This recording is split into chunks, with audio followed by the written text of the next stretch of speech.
Kind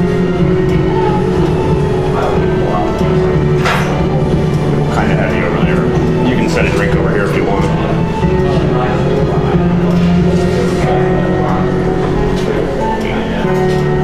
Actually, can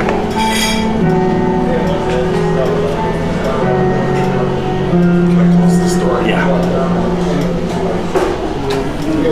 Welcome everyone to this professional development presentation brought to you proudly by the Atlanta Metro chapter of the Georgia Society of Professional Engineers and affiliate of the National Society of Professional Engineers.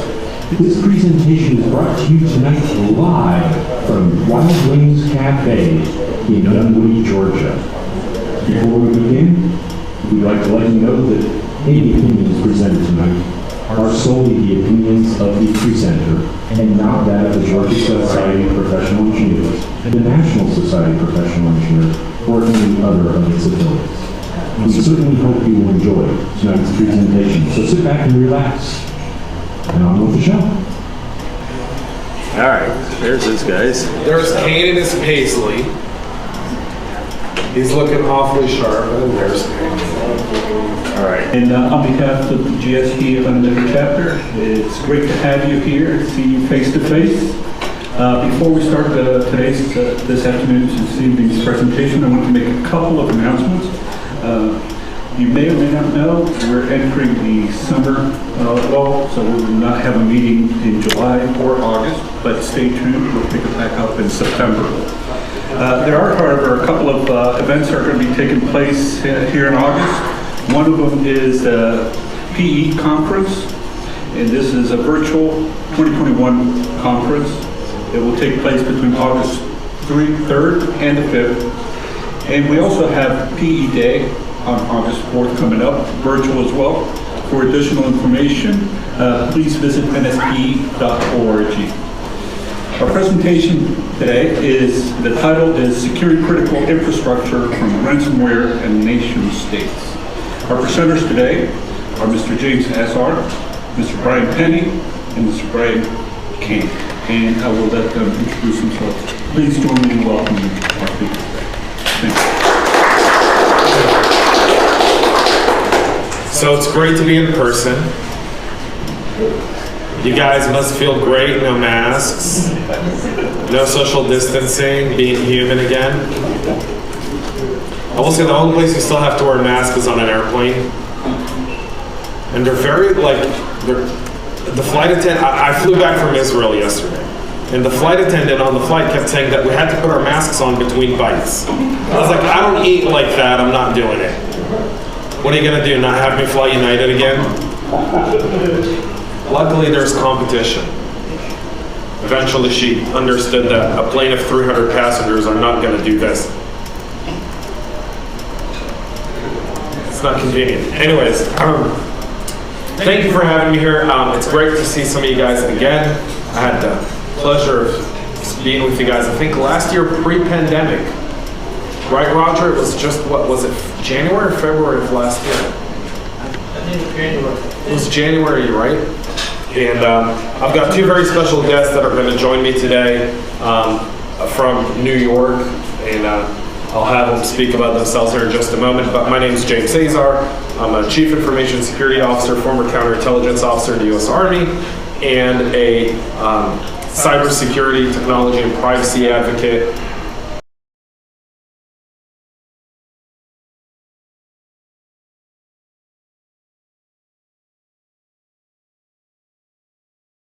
Entrepreneur. Bryan Kane and myself have been involved in multiple businesses over the 2 decades or so that we have known each other, and I run several film studios out of New York City, and now we're involved in this wonderful world of cybersecurity, which is, of course, how we met our illustrious friend James Azar, and we're happy to be here this evening. Bryan? Yeah, so my background is an audio engineer, musician/audio engineer, and I invented and patented our encryption technique and a couple of things that stemmed from that, actually from playing my guitar and looking at waveforms and figuring out a real-time encryption technique in the studio, and I was joking around with Kane about it and saying like, oh, this is a really good way to encrypt stuff. And he said, yeah, you need to patent that. And we started calling patent attorneys that day. So that's how we got started on this whole thing. And that's the good intros. I'm going to turn it back to you, James. Brilliant. So today's topic is secure and critical infrastructure amid nation states. So how many of you guys heard of Colonial Pipeline before Colonial Pipeline got hacked? Everyone's heard of it. They were a speaker or 2 or 3 years ago. Wow. Wonderful. So, all right, awesome. How many of you guys heard of JDS before? Cannot quote me that. So few. It's funny, but in America, the only way to get attention from the general public is mess with the price of gas and mess with the price of steaks. And you pretty much got all of America pissed off at you. What we're seeing over our critical infrastructure over the last, let's say, 2 to 3 months, but really over the last about 7 or 8 years, has been constant attacks and just slight teasing of our critical infrastructure over a period of time. A lot of it has to do with the fact that our critical infrastructure is very old in this nation. It also operates under very strict regulation, making the margins very challenging to invest in modernizing it without getting grants from the federal government to do so. And so over the last month or two, over the last about 3 months, we've seen an increase of ransomware attacks against companies all over. I mean, this morning, 2 days ago, McDonald's announced that they themselves were victims of a ransomware attack and a data breach that impacted their US, South Korea, and Taiwan operations. 3 very interesting countries, because it makes you wonder who would want to target the US, Taiwan, and South Korea. Country that starts with a C and ends with an A, and then in the middle there's an H, an I, and an N, called China. And what was targeted was very interesting information, because the data that they extracted was predominantly franchisee information, building plans, and employee information. Yes, please. When you say China, the general public, we also talk about Russia. When you say China, are you saying that it's Chinese government? It's all Chinese government, like it's Russian. Well, the question is this the Chinese government or is bad guys in China? Hey guys, this is going out live. Actually, we're having a network problem, but it's being recorded, so it'll go on YouTube. We have a microphone up here, so when you would like to ask a question, appreciate it if you could kind of make your way up here and ask it. That way they can hear it online as well. So I'm sorry, what was your name? I'm just trying to understand. No, that's fine. What was your name? Urban Ford. Irvin. All right.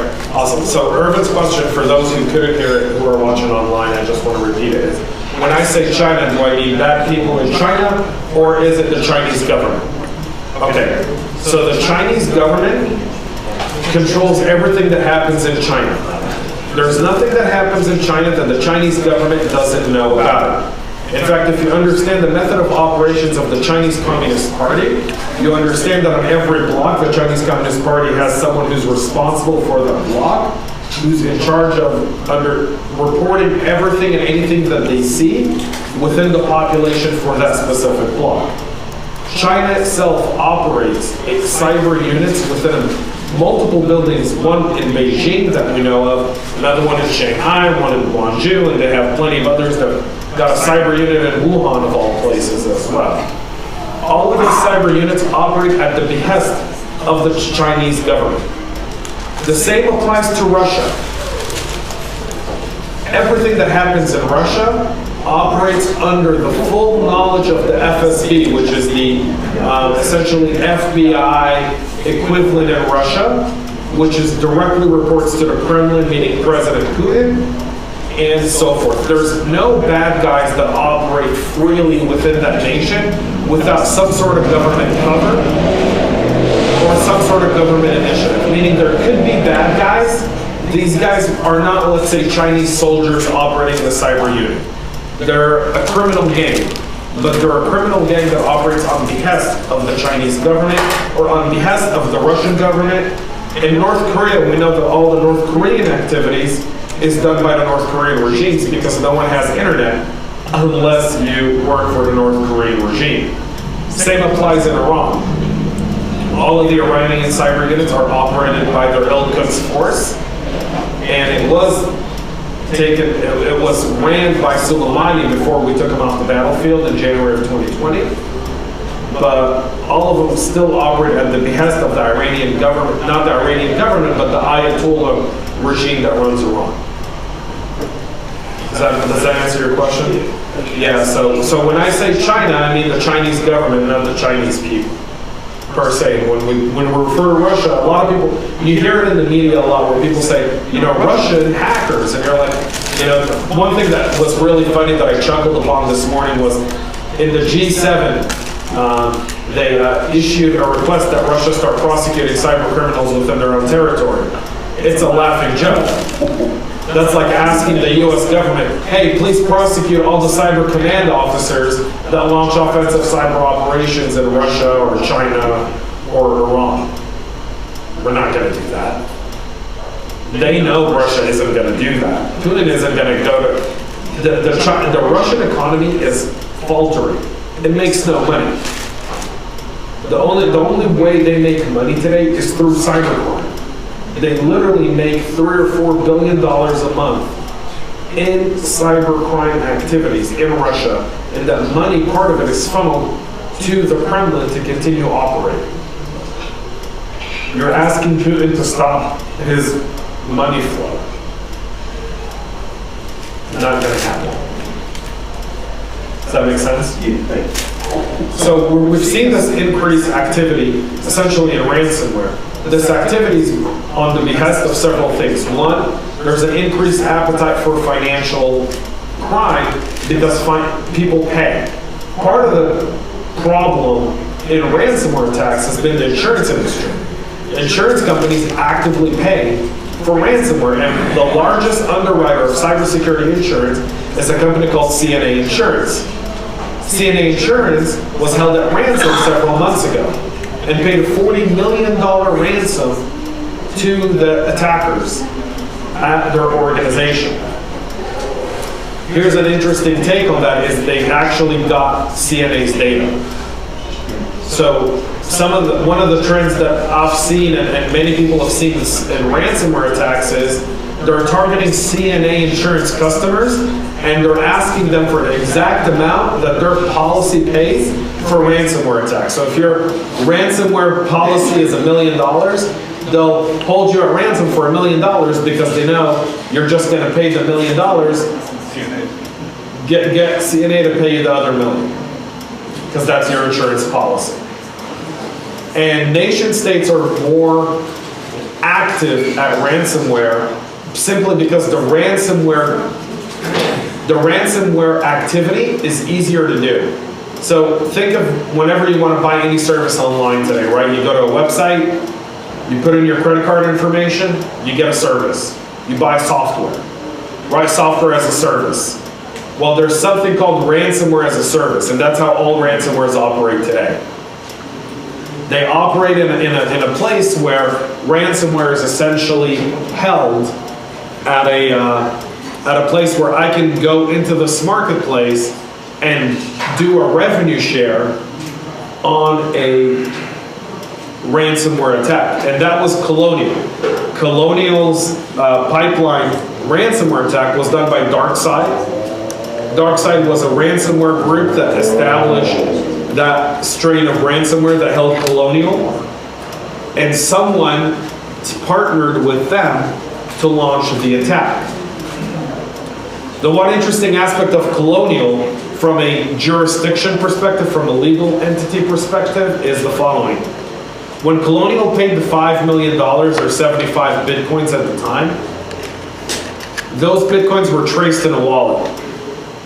And the Department of Justice and the FBI moved and got warrants, essentially, to follow that wallet and were able to retrieve 85% of the Bitcoins paid. The only Bitcoins that they lost were 12.5 Bitcoins, or 15% of what was paid. That 15%, excuse me, was the affiliate fee, meaning the people who brokered the deal. The only people who made money in the Colonial pipeline deal weren't the actual hackers or the cyber criminals. They were the affiliates. They're the only ones that made out with the money. 12.75 Bitcoins is what they made out with. Now Bitcoin's crashed since, so they didn't quite make the amount of money, but if they hold on to that Bitcoin, they'll be able, Bitcoin will go back up and they'll be able to, make their money on it. But that was what happened with Colonial, essentially. Yes, sir. Before the department does walk out, got a warrant to, Yeah, you're kind of tight, so just, you can walk up to it. All right. Was cryptocurrency invisible before the DOJ got their warrant to track it down? No. Blockchain is, and the wallets are open and anyone can see it. You put in a wallet ID and you can see all the transactions on that wallet. The only difference with this one was it was such a heavy amount that they could only go to one of 4 cryptocurrency exchanges, and all of those 4 happen to be in friendly nations to the US. So the DOJ was able to get a warrant and then use political power to get the 68.25 Bitcoins back through. The 63.25 Bitcoins. It was only because they tried to essentially move them through an organization that has US ties that they were able to get that. But now everyone knows that the DOJ and FBI can do that, so mind you, we're probably going to see a shift in how they want to get paid. Apple gift cards. Apple gift cards might be something, although it's going to be very hard for someone to get $1 million worth of Apple gift cards when they come at $100 increments. So, they don't have that same thing, but it's Colonial was a wake-up call to a lot of people in government in terms of the public's attention to security. I brought in Penny and Kane because their encryption and what they've actually worked on, and they're now doing test pilots of this stuff across the grid all over the country, is really kind of trying to change the way we look at how we secure data. One of the biggest challenges with ransomware from a security perspective is when we're dealing with legacy systems that are getting upgraded with IoT devices, we're essentially putting stuff that it wasn't architecturally sound to begin with, where we didn't think that security was such a big issue because the internet really didn't exist when the grid was started, or the internet wasn't widely available. And now all of our grid is internet facing, it's out there. If you guys recall, before the election of 2020, in October of 2020, the entire northeast of the US had internet disruptions for about 6 hours. You guys recall that? You guys kind of recall that? Yeah. It's about a month before the election, and all of a sudden, New York, Boston, Connecticut, Virginia, no one had internet for about 6-7 hours. No one could get online. Those people didn't know what to do. They thought it was the apocalypse. They were looking for zombies. That was an actual cyber attack on our infrastructure. We've seen that over and over again. We saw that on the electric grid, where the Russians were trolling on our electric grid, meaning they were actually going into electric companies, logging into their systems, playing around, trolling the companies and the grid, and then pulling out. They weren't really shutting off electricity, but they were just showing that they had the capability to do so. The Chinese have been known to do the same exact thing. A lot of stuff points to Russia, but Russia and China operate in a very similar manner. In fact, when we saw SolarWinds get breached, I was first person nationally recognized to go on record and say, this isn't Russia, this is China. I go, you wait, once the investigation concludes, this is going to go back to China, and it did. The biggest impact of SolarWinds wasn't SolarWinds, it was Microsoft Exchange. 70% of the world operates on Microsoft Exchange. The Solari was done by the Chinese, we know that today. And that's been backed by DHS, FBI, CIA, NSA, you name it. The TTPs, the techniques that were used by the Chinese were well articulated in past attacks that they've done. But by magnitude, SolarWinds and Microsoft Exchange, the Solari incident and breach and vulnerability was the most effective and the most successful industrial espionage campaign in human history. They were able to get access to 70% of essentially organizations globally. Emails, their entire Microsoft environment, Active Directory, and I can keep going over the list of stuff that they've seen. We will never know the complete impact of Microsoft Exchange. For years, the entire government was on Exchange. 70% of Fortune 100s are in Microsoft Exchange. And about 60% of mid-tier enterprises are in Microsoft Exchange. The Chinese had access to all of that. All of that data. Are you referring to a recent Exchange vulnerability? Yeah, Okay. I'm referring to Solari. Okay. How recent was that?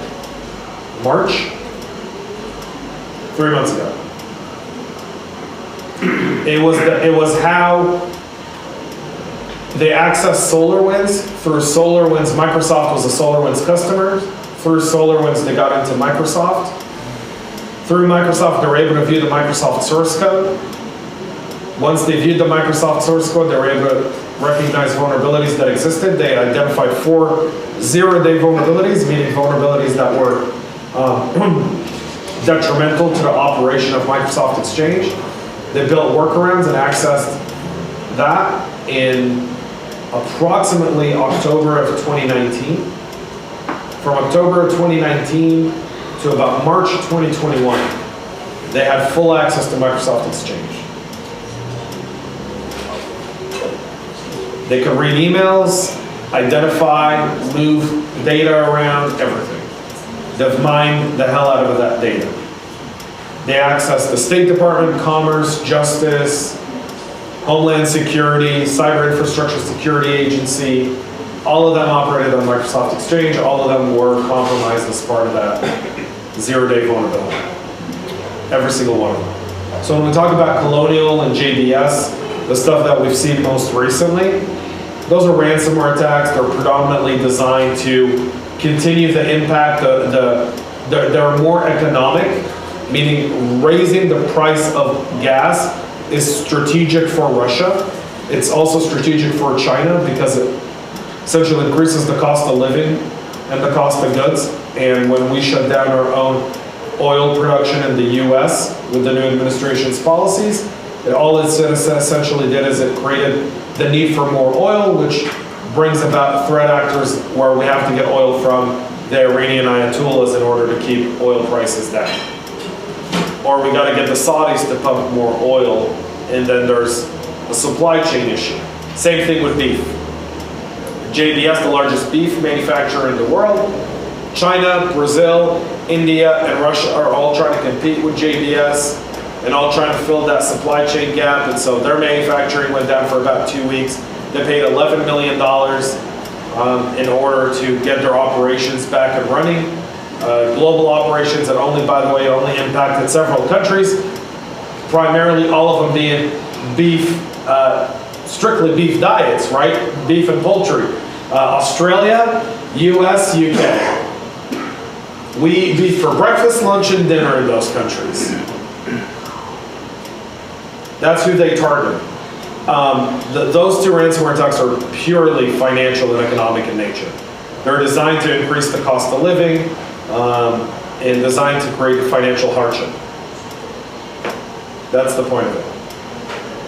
I'll kick it off to Penny and Kane to add some stuff to this. And those guys are watching and being very patient. So I'll shut up for a moment and hand this off to you guys to talk a little bit about what you're seeing on the grid. Yeah, thanks, James. I think you're setting the issue very succinctly on what's going on, to say the least. I remember, 4 or 5 years ago when we started talking about this with a lot of people, it still didn't feel real to them, and then it started happening, and it still doesn't feel real to a lot of people unless you watch the news every day. Because there's not enough people like you out there, James, talking about it publicly. So what we're doing is specifically, we designed a system that is based on a hardware FPGA chip. It has no software operating systems or control, so 0 software. It's all happening in the FPGA. And what it does is you plug in Ethernet cable into one end. Everything going into it is going to get encrypted before it gets sent off. And we built all the networking into our FPGA as well. So it will take your incoming packet, it will encrypt it entirely, and then it will send it off. And then on the receiving end, every packet that comes in, it's going to assume that it needs to be decrypted. Because again, it's hardware FPGA, no operating system whatsoever. So it just says, incoming packet, I'm going to decrypt it, it decrypts it, and if it was a valid, well-encrypted packet, it will send it along. The receiving system won't notice that there was anything done in the middle. If it's not a valid packet, it will just delete it, so your DDoS attack just won't work.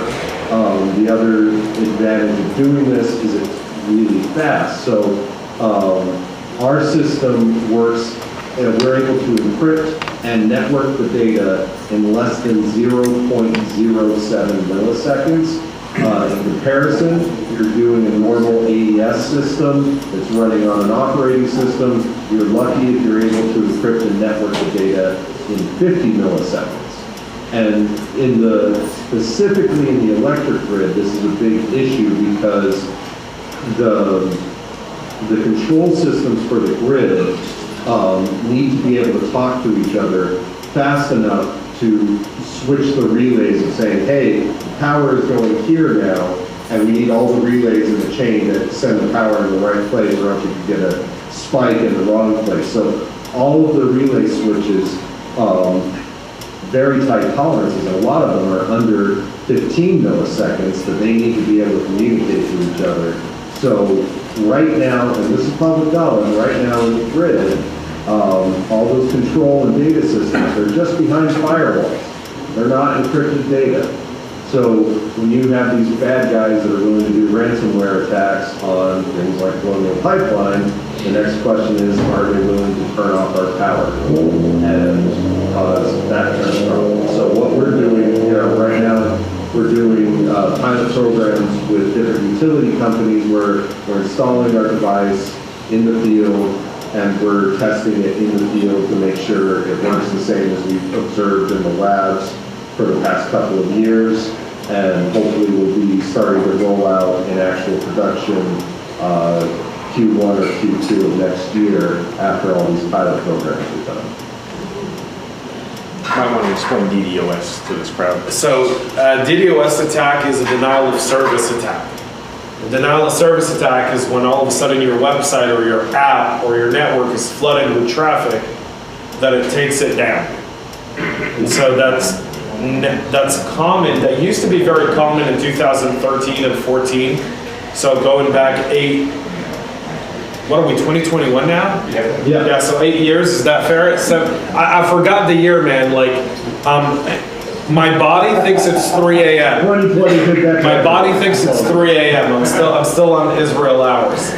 And so So 7-8 years ago, DDoS attacks were very, very common on trading websites and online casinos, because they would take you down for an hour, and if in an hour you make $500,000 worth of revenue, they take you down for an hour and they ask you for $100 grand. You'll pay them $100 grand to get them to leave you alone. And in fact, there's really cool stuff on YouTube where they caught two Polish guys trying to blackmail an online casino in person. So this casino was getting, this British casino that's an online casino was getting hit with DDoS attacks every other day, and these guys would call them and say, you want this to stop, pay us, like 500,000 pounds, and they ended up agreeing to 50,000 pounds, but they wanted to meet him in person. They met him in person at Heathrow Airport. These idiots, these two Polish morons, showed up thinking they were going to have negotiations with the guy.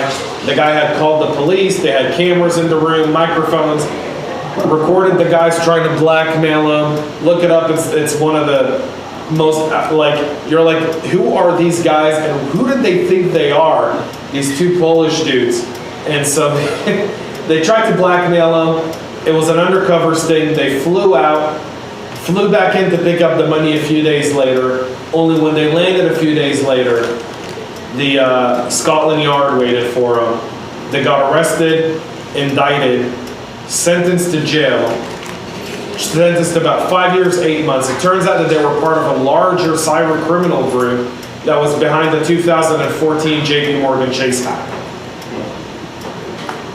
And the group that they were blackmailing for was the same group that hacked JP Morgan Chase in 2014, along with E-Trade, Scott's Trade, and so many others, and ran a pump and dump scheme that cost the U.S. economy around $2 billion of what can be accounted for by the Department of Justice and FBI.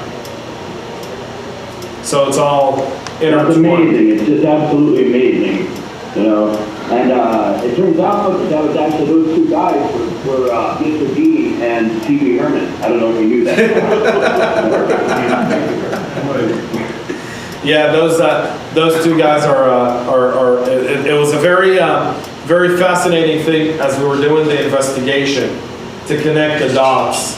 But once they got busted and they were in jail, they started singing. Because, well, those two guys weren't built for jail in the UK.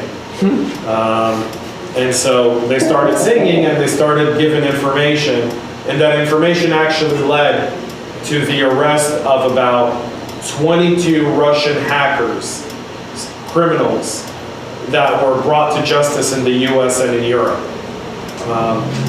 And a lot of those guys were arrested on vacation with their Russian wives or girlfriends. So that, fly to Greece or Cyprus or Spain, and then they'd go into these very fancy villas, and then at 5 a.m. on their first night in, all of a sudden they've got the Department of Justice and the local police busted into their villas, taking them in, putting them on a plane and flying them to the U.S. We actually got 7 of those guys in the last 3 years that way. In Greece, Cyprus, Spain, Malta, and I believe one of them was Albania, and one was in Georgia. Not the great state of Georgia, but the guys who wanted to call themselves Georgia because they're former USSR. So those guys over there as well. One of them actually flew over there thinking he had a meeting with a parliament member in the country of Georgia, and was arrested upon landing in the airport and put on a jet and flown here by the CIA. To stand trial, and he ended up giving out a bunch of stuff. So we're active. I mean, you don't hear about it a lot because our victories aren't the same as our failures, and they don't generate the same clickbait or fanfare that a Colonial Pipeline or a JBS does, but the FBI and Department of Justice doing an unbelievable job of bringing these guys in. The other thing I will say to kind of answer to your question, Irvin, from a bit ago, the Department of Justice established a ransomware task force. Now, under the direction of the cybersecurity White House advisor Ann Neuberger and her team with the DOJ, they've established what they call the ransomware task force, and their job is to go after and essentially go after ransomware attackers. So apparently they're going to go after Russia, China, Iran, and North Korea. Good luck. We don't have extradition treaties with any one of those 4 countries. So how we're going to catch those people is going to be very interesting. But this ransomware task force is more designed to go after the money. So they're essentially trying to ensure that even if they're successful in getting paid, they're not successful in getting the money, per se. So, you know, they've been fairly effective. Colonial we were able to get 85% of the money back, but with JBS paid 11 million. Please. So the question I have is, all right, you go ahead and you pay the ransomware. What do you get? You get right away again. You get a decryption key back. So in Colonial's case, they got the decryption key back, but the backup, the decryption process was so slow that had they stuck to it, they would have been offline for another month. Now it's important to note that with Colonial, the pipeline wasn't held at ransomware. The billing system was. That's why they shut the pipeline. They could have kept the pipeline running and there would have been no disruption. But the ransomware attack was on the billing system. So they couldn't bill anyone for the oil they were using. So they shut down the pipeline.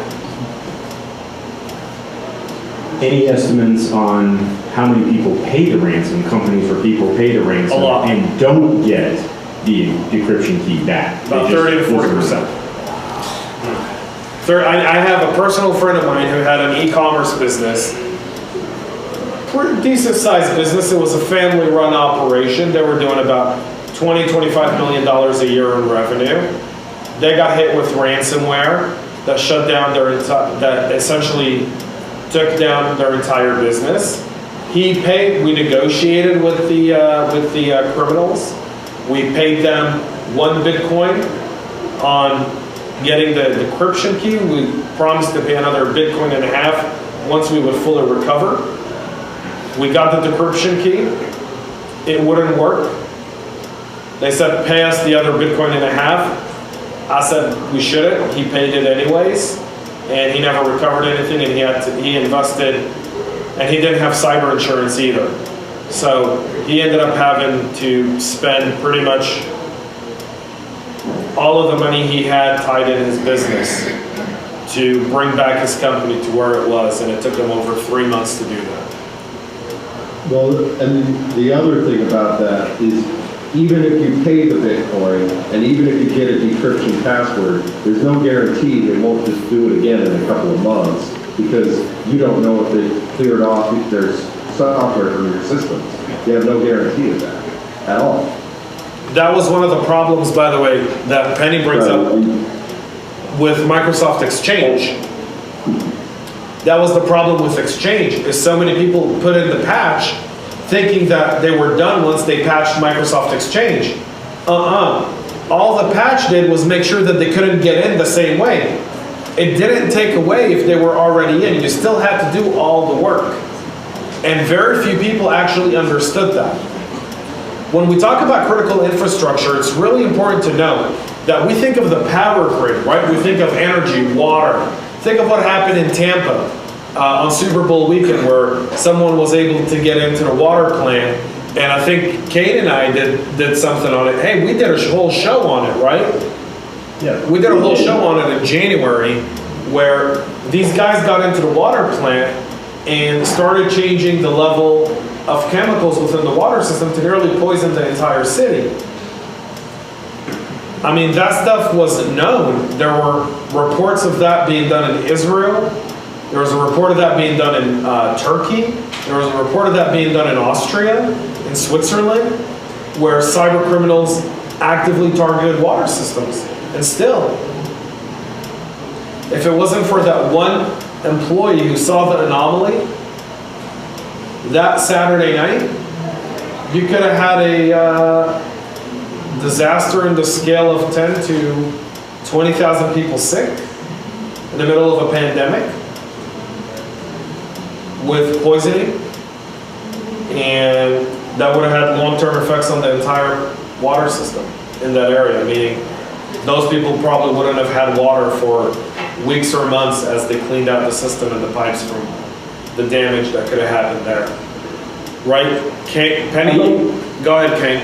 Yeah, I'd like to chime in for just a moment and ask Bryan Kane to discuss just a little bit about what our technology does to the keylogger data that's being sent back after we're installed. Yeah, that's a good point. So one of the things that happens like with these, the SolarWinds hack or any of that is, since it's in the software operating system, a lot of the times these people embed some sort of keylogger where it's basically just recording all your keystrokes you ever make on your computer. So they're getting all your emails, they're getting all your passwords, all of that. The joy of our system, since it's removed from the operating system, it automatically encrypts all that data as it's going out. So all the bad guys get is an encrypted packet. Have fun with that. So that's one of the joys of having it removed from the operating system and having all your security removed from that as well. And then, why don't we elaborate on that as well, because right now what we've been describing thus far doesn't sound that much different than a VPN. So if you could take a moment and explain how it is that we circumvent the operating system altogether, I think that would be helpful as well. well, it's because we built everything into an FPGA, so there is no software kernel whatsoever that does it. So all the networking, all the encryption is built right into an FPGA chip. It's a physical chip that is completely removed. And the joy about that is you could just program it to do one thing and do it really well. And that's what we did. So they call theirs a virtual private network, and we are calling ours an actual private network. That's trademark. Yeah. But and then back to the Florida mess that James was talking about is the one thing that showed me conclusively is a lot of hacks, people tend to think, there's insurance on this, whatever. It showed that these people are willing to poison innocent civilians. That is what they were doing in Florida. They were straight up trying to poison people. And if people are capable of doing that with a laptop, they're capable of doing quite a lot, and we got to make sure they can't do that. And that's the whole reason for all of this. We're sitting here going, how can we remove the option to have these people do this kind of thing, because they're more than willing to do it. And, imagine what would happen if your power got shut off remotely by some hackers. If your power was out for a week, all your food in your fridge is gone. All the food in your local grocery store's fridge is gone. How are you going to pump gas at the gas station? That's an electric pump. If you start really thinking about it, that power goes out for a week in a metropolitan area, what really happens? And that's... If you want to lose sleep at night, take a moment and Google the government calculations as to the civilian losses of our power being out for even 6 weeks. Yeah. So That's why Kane lives off the grid. yeah. I do. He lives off the grid. Yeah, 100% off the grid. People that I know in the power industry have a generator in their garage, I'll put it that way. It's, but the point is we really need to start addressing this as an active, we have to stop this problem, because it's been shown to us time and time again, these people aren't just after money. I mean, Florida proved it. They were looking to poison a civilian population for a PR stunt. Because, you look at it, there's a reason they targeted right there. It was Super Bowl weekend. Imagine if a bunch of people were getting poisoned during the Super Bowl, during COVID. That's what they were trying to do. And James can build into it a little more on the background of that, but I'll pass it over to him. Yeah, I think, thank you. And yeah, it is actually true. Kane does live off the grid. His house is powered by itself. He's got backup, like, he saw the electric grid and he was like, screw this, I'm gonna go live somewhere where I'm self-reliant. He's literally the last American frontier. In the event of an apocalypse, go to Bryan, make friends with Bryan Kane, find out where he lives, and then in the event of an electrical outage, that's where you go. He's got it all. But one of the things, I kind of want to open this up to some of your questions as well. And we can talk about anything you guys want to talk about from a security perspective. The three of us are very well versed, from critical infrastructure all the way to nation state attacks to, I've written papers on what should be an American response to, Russia greenlighting their own criminals within their own nation to attack U.S. companies. It's Roger. I understand you're having a session soon on vocabulary. I did one on Friday. I was on the Voice America Kim Hakim show. It's called Security for All. And I talked about cyber vocabulary. I think one of the biggest challenges we have in the cybersecurity industry is everyone creates a name for the same thing and everyone wants to compete over what to name it. Imagine if like Fox, NBC, CBS, ABC, and let's say, I don't know, decided that they were all going to name a hurricane a different name. So one named it Alex, another one named it Maria, one named it Katrina, and another one named it Russell. And they're all talking about the same hurricane, but they've given it 4 different names. How confused would the general public be? So that's what's happening in cybersecurity today. We identify vulnerability, we identify a threat actor, and company X gives it this name, company Y gives it this name, and company, W gives it another name. And to me, that's one of the biggest challenges we have in the industry today, is the idea of creating cyber vocabulary. A lot of times, I'm the first person who's very critical of my own kind. So when I hear someone, a fellow chief information security officer, say, I can't get my CEO to listen, and then I see the material they send their CEO, I'm like, he can't understand this stuff. Even if he wanted to understand it, he'll go to Google this stuff up, he'll get 6 different answers, and as a CEO, he goes, I don't know what this is, I don't really care, it seems too complex, whatever. We've got to simplify the problem. We've got to make it so that it's simple for people to understand. And we've got to unify our language. If we're not speaking the same language as an industry, then my God, the threat actors are going to have a field day with us. Please. James, thank you. One of the things we talked about just briefly, you and I, we were talking about the Tor browser and the sense of false security that may lend people. Could you address that? Yeah, absolutely.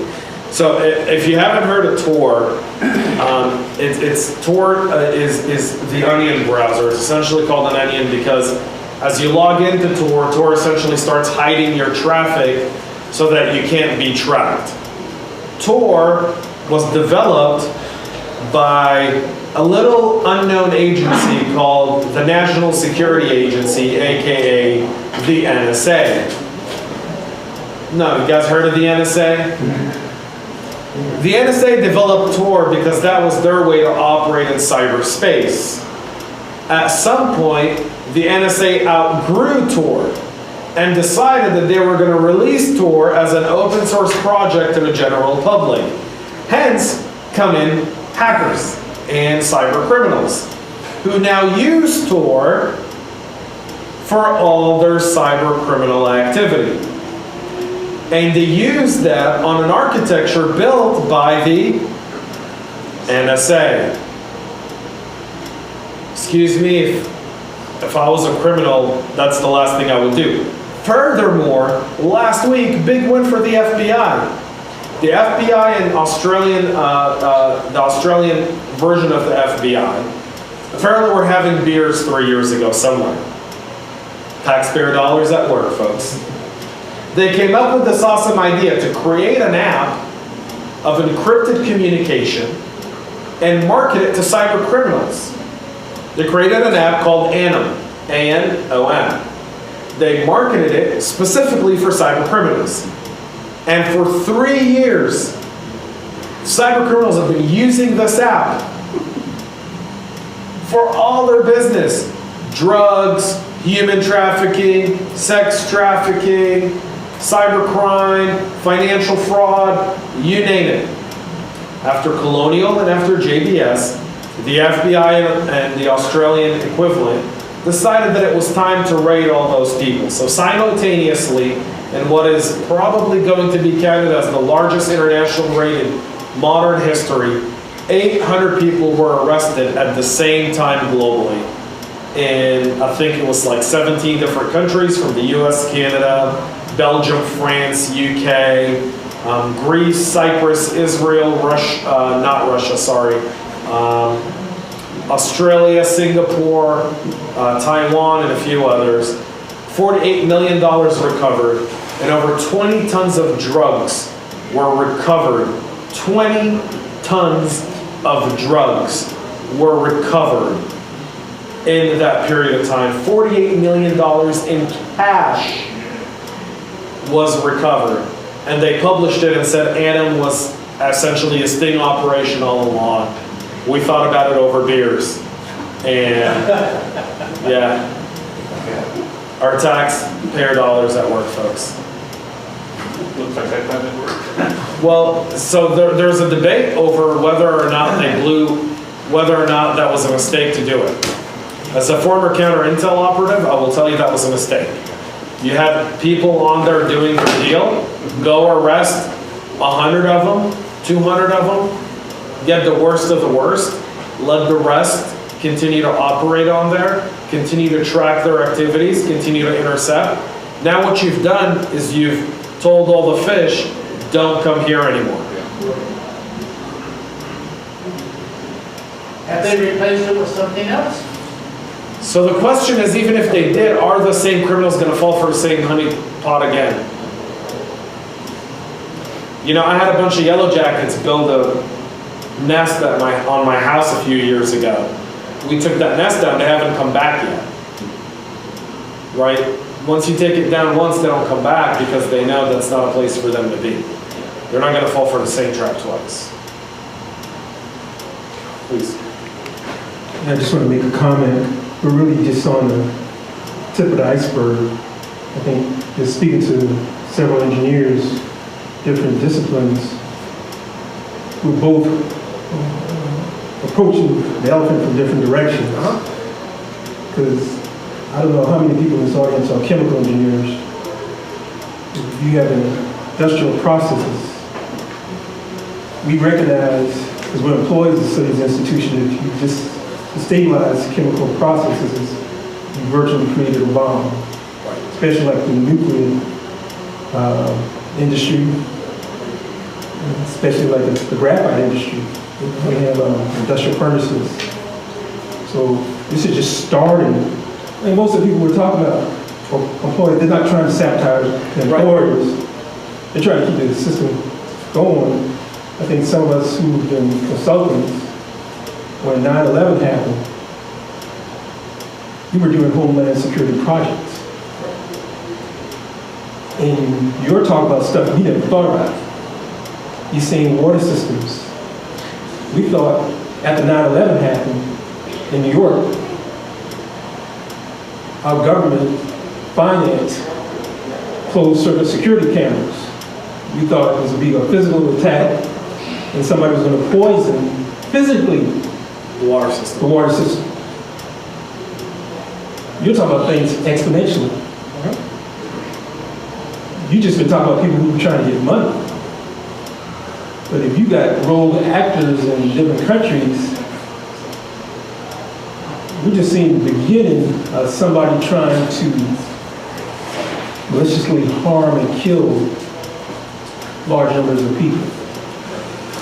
And they don't even have to come to you physically. Now through the internet, the entire globally, you just talked about the beginning of this problem. People all over the world can cyber hack the operating systems of our companies and literally kill Americans or any social group in a different country. Right. Russia's done that, by the way, Irvin, into Ukraine. Russia's test ground where they do all their cyber testing is done into Ukraine. They took out the power grid in the Ukraine for about 3 days on Christmas Eve, left people without power or heat. They've taken down the maritime of the Ukraine, all their maritime security protocols. With what they launched was a cyber attack off a ship with kinetic warfare. They've done something similar in Syria. And now they're doing something very similar in Lebanon. Please. I don't want to. Well, not the most frightening thing about what's happening here is that, you know, to put it into perspective, I think we could all easily agree that these attacks that we have seen in the last few weeks have caused some horrific experiences for folks here. But the point that needs to be driven home is that all this pain that we have experienced in the last few weeks truly amounts to very little more than a tap on the shoulder by comparison to what the actual capability of these bad actors is. Please. Yeah, I don't want any proprietary information, but do you have any plans to go and market this to individual homeowners and the general public, your internet interface solution? So that's a Kane Penny question. Are you guys going to sell it to the average home consumer? We are looking at, so right now. Could we dial that back? I don't know what the question was. I've got it, Kane. I've got it. So, okay. He's so off the grid he can't hear anything. Are we looking at home devices and home systems? So right now, you know, your smart meter that's connected to the grid, you know, depending on which company made the smart meter, has certain security protocols. So one of the things we are talking to people is install, you know, this FPGA chip so you know that everything is at least up to this level of security. If you want to add more on top of it, great, but we know that we're adding a quantum-proof encryption onto those smart meters, so anything going in and out of the utility company is encrypted properly. You just said quantum proof, and I'm sure that just starts a whole lot of stuff in the room right now, so if you're going to say it, then you have to explain it. Oh, yeah. So our encryption technology it's called variable word length encryption. So what we're doing is we're literally varying the binary words as they flow through the chip. So let's pretend you're working in 8-bit. So if I have 8 bits, so pretend here's a bit, so 1 or 0. What we do is we go through and we say, hey, I'm going to make a split after 5. So I'll make a split right here, and then I'm going to add in an extra bit or 2. And then so we say, now we have our little extra bit, and we shuffle all these bits up, and then we move them on, and then on the other end, it unshuffles the bits, and it takes out what the extra bits were, and it says, okay, that's decrypted. But why we're quantum proof, and I've got white papers on this if anybody actually wants to read them, is because when you're trying to crack our encryption, you generate a lot of false positives. It's really easy to say, well, I thought the split was here, and if I remove an extra bit there, then I get the letter A. But if I pretend the split is here and I remove my bit here, then I get the letter T. So you very easily generate false positives at all. How many false positives? So at any given moment, there's over 10 to the power of 512 possible states of our encryption, and we change the key of the moment almost every packet of data. So at any given moment, you're going through 10 to the power of 512 possible combinations, and 5 milliseconds later, it's a totally different combination than it was before. So have a lot of fun. But yeah, we are looking at installing for smart meters for the home, Down the line, we're looking at things like, hey, here is a terminal for at-home employees to be able to work from home with their whatever corporation they work at, or, you know, for high net worth individuals, here's a way to do your banking at home securely so you don't have to worry about a sniffer device in your router suddenly getting your bank information, because, you know, all of our routers and stuff in our house are made in other countries, and sometimes there's sniffing devices installed. And we want to prevent those kind of things happening for at-home employees. So that is something we're looking at. And then, you know, all the Internet of Things devices in your house, because, you know, your Nest thermostat, if I hacked into everybody's Nest thermostat in New York and turned it all up to 86 degrees in the middle of summer and then turned it all down to 50 degrees, it's going to cause some power problems. So I don't even necessarily have to hack the grid per se, but if I hack everybody's at-home things, you're going to have rolling blackouts pretty quick. And I think Google would play a pretty big ransomware to have that not happen, and that's the kind of things we got to worry about. Not only that, but we're also looking at a situation where so we just saw how the pipeline actually didn't have a problem with the pipeline itself, they had a problem with their billing, and so therefore the whole thing got shut down for a problem with the billing. Now imagine you have, right now there are 80 million smart meters in the United States. By the year 2025, there will be 350 million. Now, all of these are hooked up to the same open, filthy web that everything else is hooked up to. And so, what do you think is going to happen in the power industry when Russia, China, you know, all the BRIC-oriented countries decide that they're going to just go ahead and hack our smart meters and wipe everybody's debt clean to the power company for that month? You're going to see the same kind of thing of the power company that's going, wow, we have to shut this down and restart it. You know, and who knows how long that's going to last, who knows what kind of impact that's going to have. But, you know, I mean, this is coming. These are the attacks that are on their way, and I can tell you this, we need something a heck of a lot better than AES to combat these issues. Yeah. So I want to bring up something here that Irvin was trying to point out, which is all of you guys are engineers, and you all have. You can be a chemical engineer, an electrical engineer, a mechanical engineer. You each do your own expertise as an engineer. Inherently, we all mean well in the work that we do. When you look at security, a lot of times, security is an afterthought to a process, right? Because business continuity and business operations take priority, because that's what you're there to do as an engineer, right? You're there to make sure that this process operates at its capacity, at its maximum ability in order to generate revenue for an organization or provide a service to a customer. One of the things I've learned in my career is that security is an intersection of business. And a lot of times people want to isolate security as a network function or an IT function. But it's not. Security is far beyond that. Security is architecture, it's engineering, it's infrastructure. And in today's world, as a lot of you guys are seeing, everything is moving to the cloud.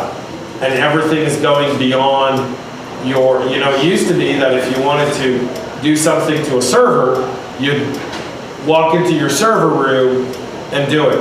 But today, that's not the case anymore. And that's creating a whole new set of challenges.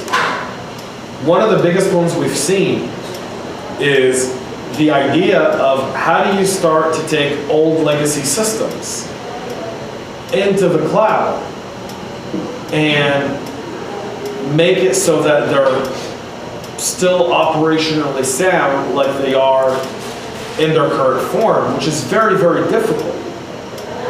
And it's not only difficult, the cost of it is insane. And I don't know how many of you guys are in the financial sector, but 80% of transactions in finance still go through a mainframe. Our adversaries don't have to do much. All they have to do is just get to the mainframe. Because literally, 80% of all financial transactions still clear through a mainframe. Man. I don't think I was even born when the mainframe was implemented.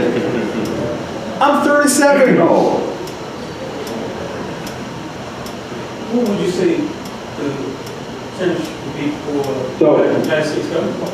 The United States government has been on a very massive, since it started with the Trump administration, and the Biden administration's funding it 3 times more than the Trump administration did, to move to the cloud.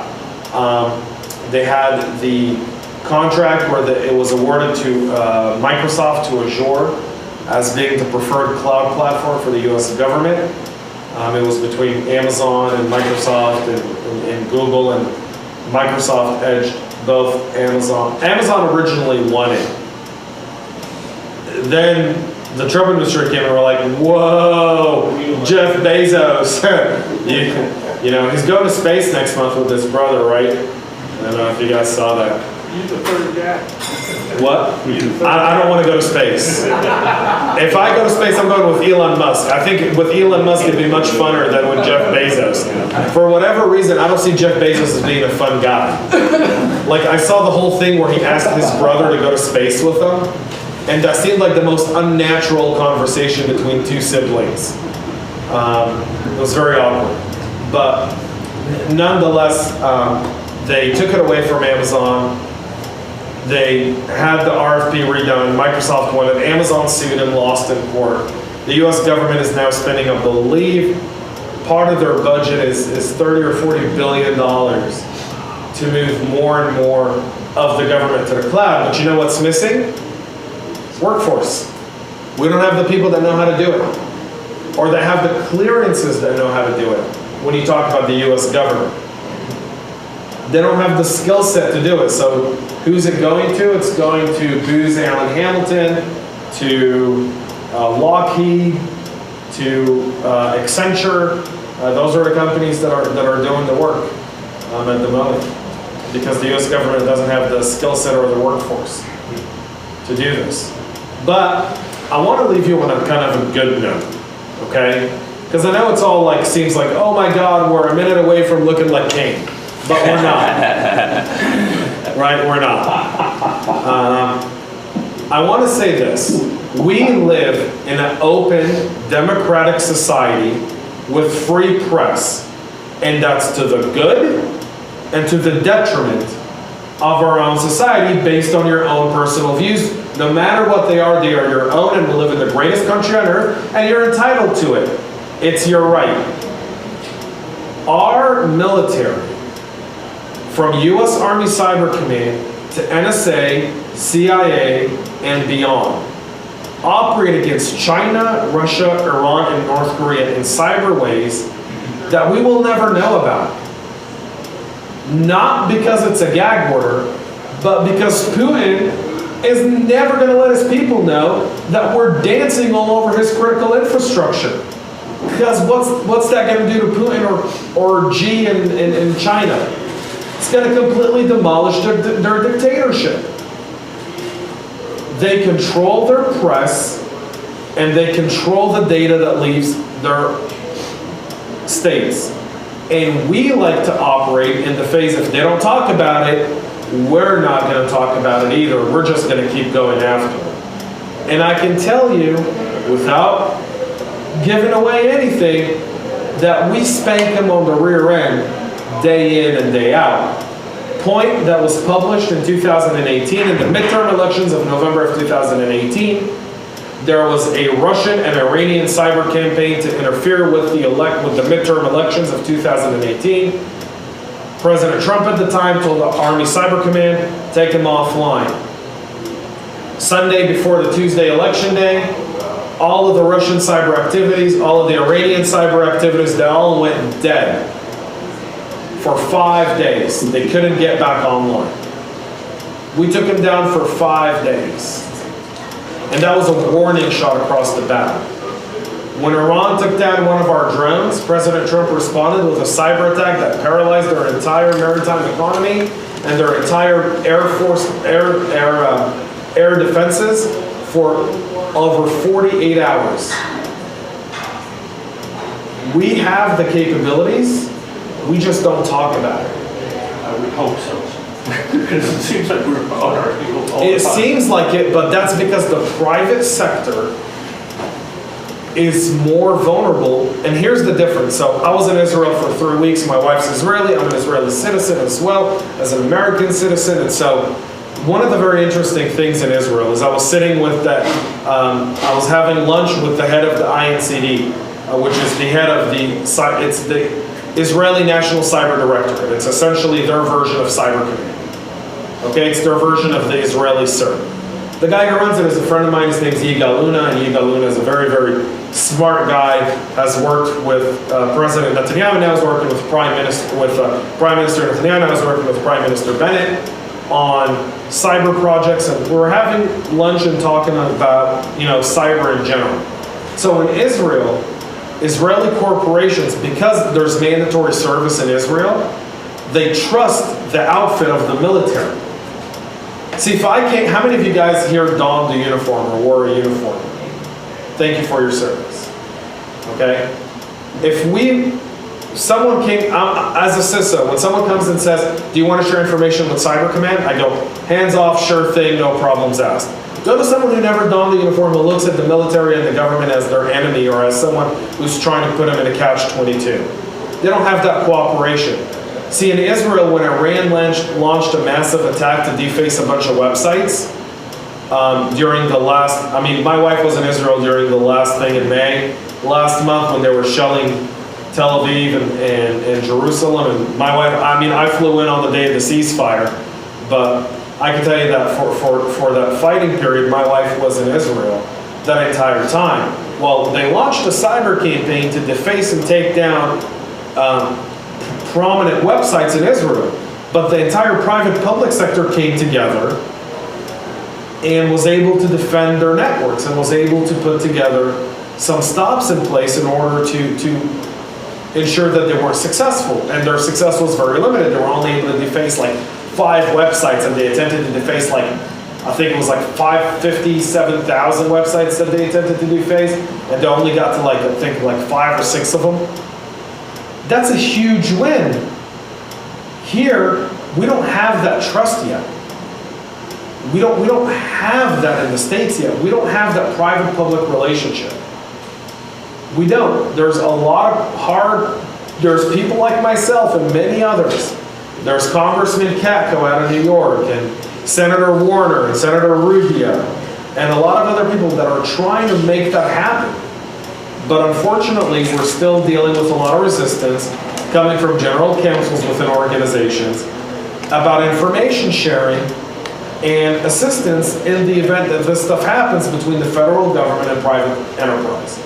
And we have to realize that Microsoft, with all of its money and all of its power, when they had to deal with the Chinese, a nation state with unlimited resources, right? Because they're a nation state, almost on their own. And it wasn't until later on that they brought in the Cybersecurity Infrastructure and Security Agency under the Department of Homeland Security, Secret Service, and FBI. And the FBI and DOJ only came in to gather forensic evidence in order to convene a grand jury, in order to waste our taxpayer dollars prosecuting Chinese nationals, which we're never going to get our hands on. And I'll end with that. Anything you guys have to add to that before we wrap? Well, there is one point that I wanted to dial things back to for just a moment. Was you started going into the gargantuan pain point of legacy systems, and I think it's important that we address that as well. Would you like to take that, or shall I? Yeah, I can take it.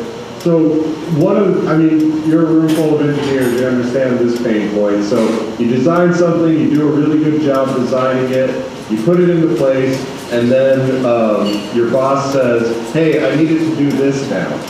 And so you're like, wait a second, I just spent a year designing this thing. I needed to do this new thing. So, you know, and they always, whenever they say that, they always want it done yesterday.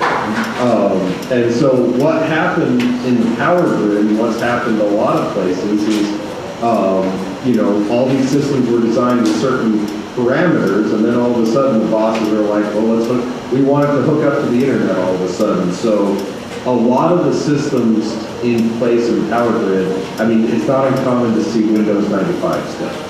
It's not uncommon to see, you know, Windows XP and all of that kind of stuff. We see these old legacy systems that worked at the time, but weren't upgraded as cybersecurity risks came along. And, you know, to leave it on a positive note, this is one of the things that we are specifically addressing with our system, is that since we built it separate from the operating system and in its hardware unit, we don't care what kind of system to run. All we care is it an Ethernet type data?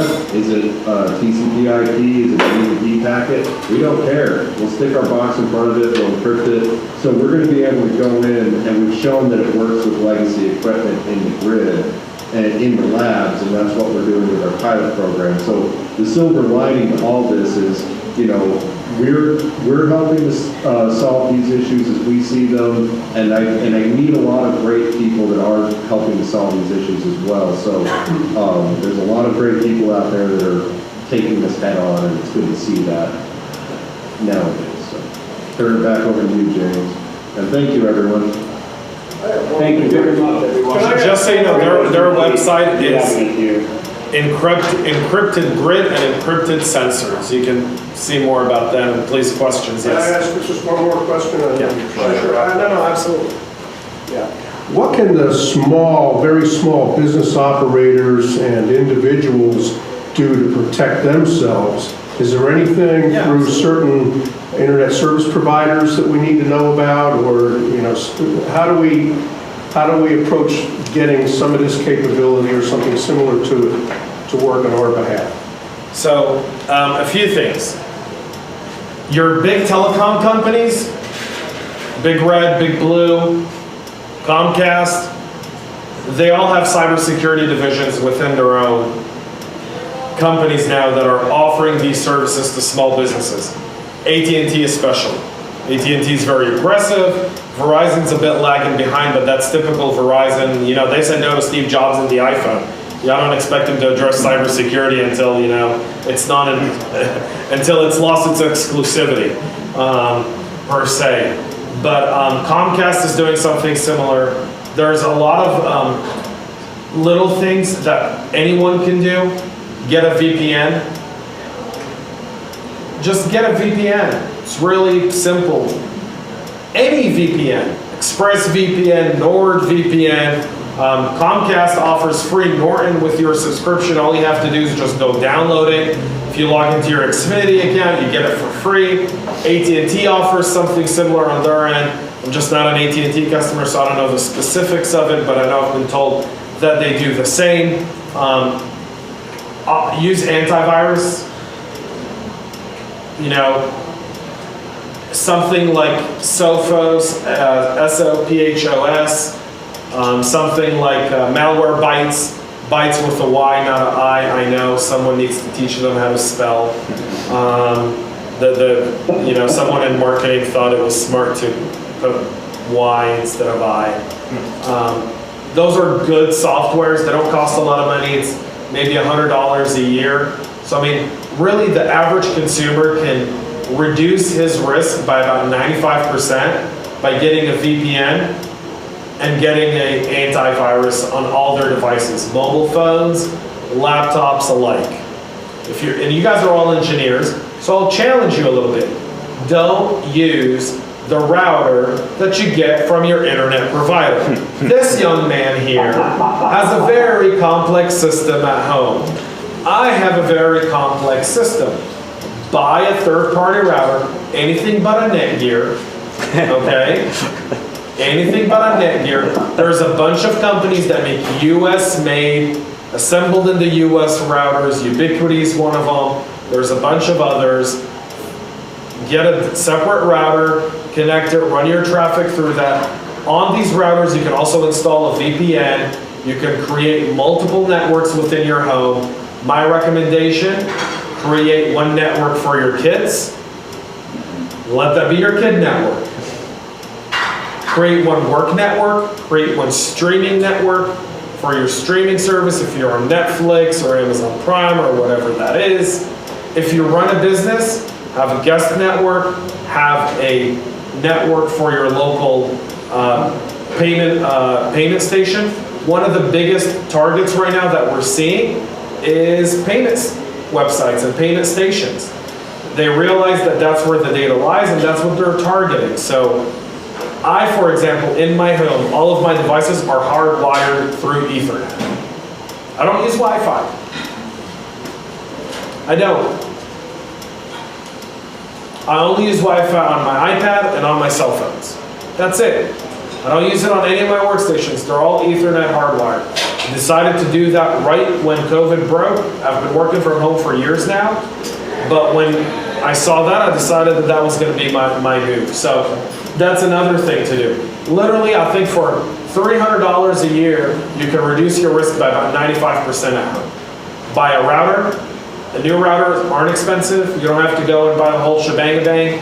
A router for $100. You buy any antivirus, you get 5 licenses for under $100. If you do it, look for coupon codes. There's always coupon codes out there.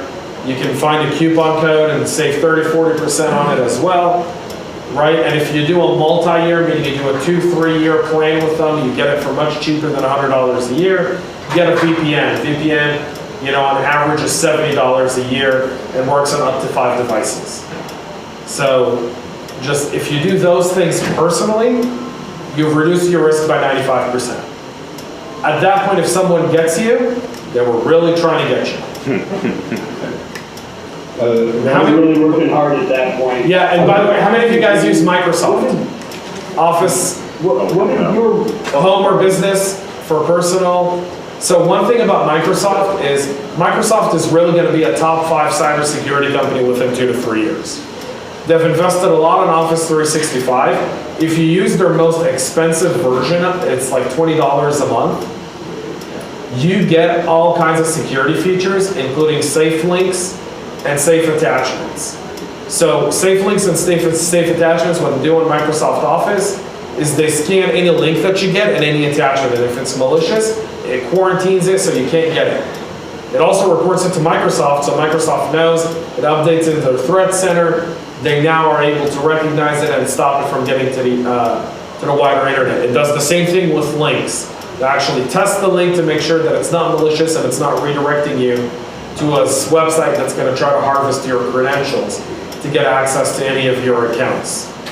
So Microsoft does that under, I think it's their small business plan. It's $20 a month, but even their $12 plan gives you a little bit of security features that you can implement personally, and then they'll keep you really secure. I mean, Microsoft has done an unbelievable transformation over the last 2 to 3 years from a security perspective.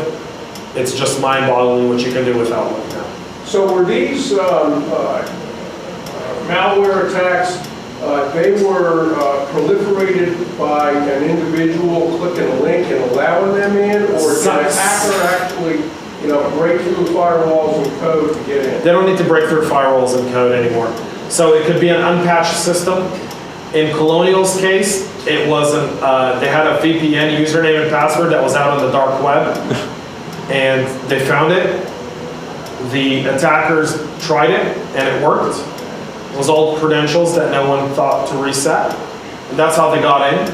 Once they got in, they were able to move laterally within the network and get to their billing system, because that's what the VPN was essentially facing. Once they got to the billing system, they encrypted their billing system, and that's how they launched the attack.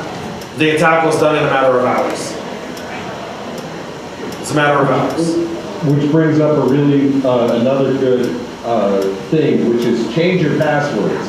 Yeah. It's always good to have long passwords that change every, at least every quarter.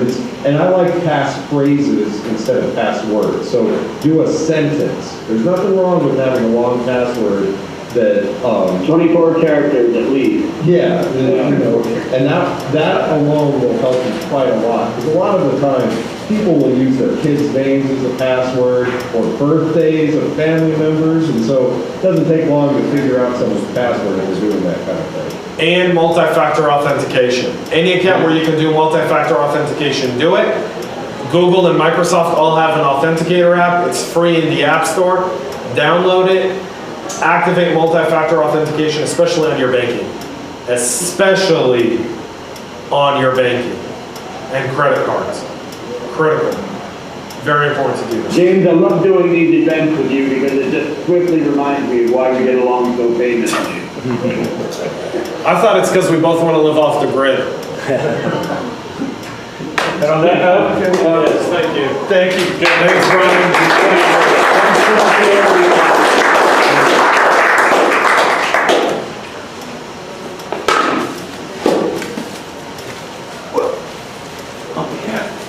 Thank you. I appreciate that. Thank you. I've got a couple more. Yeah, They can send me their addresses. they can't see it. You guys, yeah, they can't see it, unfortunately. But thank you. Thank you very much. Good to see you guys. It's always good to keep it there. That last. So.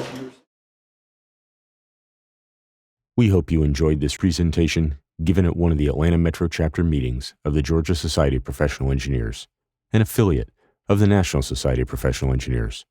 To find out more about us or to join us, check us out at gspe.org.